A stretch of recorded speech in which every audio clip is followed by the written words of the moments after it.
आज मी दाखवते परवा जे पार्सल आलं त्या पार्सलमध्ये काय आहे. तर त्या अगोदर आज संडे होता म्हणून सकाळी आज मटण बनवलं होतं.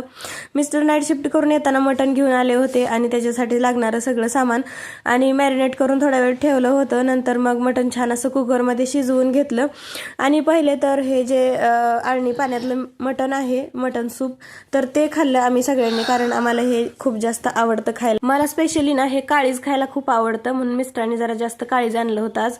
तर ते खाऊन घेतलं आणि पार्सलमध्ये दाखवते काय आहे. तर यामध्ये आहे वॉशिंग मशीन.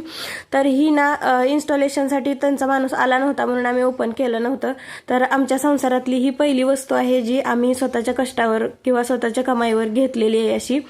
तर खूप छान वाटत होतं. असं पहिल्यांदाच काहीतरी आम्ही वस्तू घेतली होती. नाहीतर सगळ्या वस्तू मला माझ्या लग्नात भेटलेल्या आहेत. अगदी TV, fridge, cooler, cooker, mixer, सगळं, कपाट, बेड, सोफा सगळं मला लग्नात भेटले.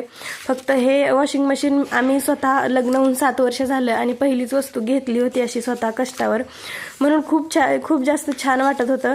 स्वतःच्या मेहनतीने जेव्हा आपण काहीतरी घेतो ना स्वतःच्या संसारात थोडी थोडी बचत करून, तर तेव्हा तो आनंद काहीसा वेगळाच असतो. तर असं नंतर जेवण वगैरे केलं इन्स्टॉलेशन वगैरे झाल्यावर. आणि नळ प्लास्टिकचा चालत नव्हता म्हणून हा स्टीलचा नळ आणला. हा जो प्लास्टिकचा नळ आहे तर तो आम्हीच बदलला गेल्या 6-7 महिन्यापूर्वी. थोडासा लीक होत होता म्हणून मी थोडंसं दाबून बसवायला गेले तर तो मोडूनच हातात आला. सकाळी सकाळी लवकर मोडला म्हणून आम्ही स्वतःच बदलला. आणि मग संध्याकाळच्या वेळेला आम्ही इथं गेलो होतो डीमार्टला, कारण संध्याकाळी जास्त स्वयंपाक करायचा नव्हता, फक्त भाकरीच करायची होती म्हणून म्हटलं डीमार्टला जाऊन येऊ. संध्याकाळी जरा जास्तच उशीर झाला, म्हणजे 6:30 वाजलेला. 6:30 वाजता पण अंधार पडतो. संडे असल्यामुळं डीमार्टमध्ये खूप जास्त गर्दी होती आणि बरेच सेक्शनना खूप रिकामे असे पडलेले होते.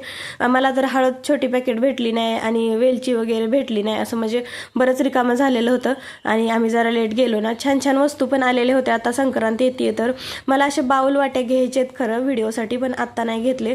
की महिन्याभराचा किराणा घेतला, बाहेर आलो आणि मग छान असं डेकोरेशन पण केलेलं होतं आता क्रिसमस निमित्त. आणि मुलांचं आईस्क्रीम तर ठरलेलंच असतं, थंडी असो काही असो तर ते आईस्क्रीम खातात. तर मग घरी आलो आणि घरी आलं की मग ह्यांचं चालू असतं आपलं आपलं सामान काढून घ्यायचं मुलांचं. तर स्पून वगैरे मुलांनी आणलं होतं आणि मशीनसाठी मी हे लिक्विड आणलं, गोदरेजचं Fab liquid, Godrej Fab liquid. तर मला ना कोणतं घेऊ ते समजतच नव्हतं, असं पहिल्यांदाच आहे ना त्यामुळं. तर छोटा पॅक आधी घेऊन बघू म्हटलं, तर सगळ्यात छोटा हाच होता. नाही तर 900, 1200, 1300 असे किंमत असणारे होते. हा 225 वाला होता, मला 180 रुपयाला भेटला.